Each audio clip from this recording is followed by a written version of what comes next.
Ja, de juiste hoogte is nu bereikt. We gaan van het bokbier naar de viswinkel. Want vroeger was alles beter, maar vroeger was alle vis beter. Daar gaat dit gedicht over.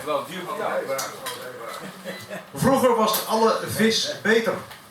Schouder aan schouder koesterden werkmens en witteboord zich des middags aan hun warme gebakken. Onder het klokkenspel dat als een frisse saus over de markt werd gestrooid. Vroeger was de kraam de wereld. Voor wie hen lustte gratis geouwehoer, een bak gekruide moppen of een veeg uit de goedmoedig pruddelende pan.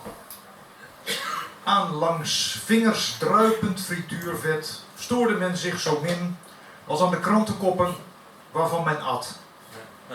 Waarheen toch dreef die in olierook gehulde tijd?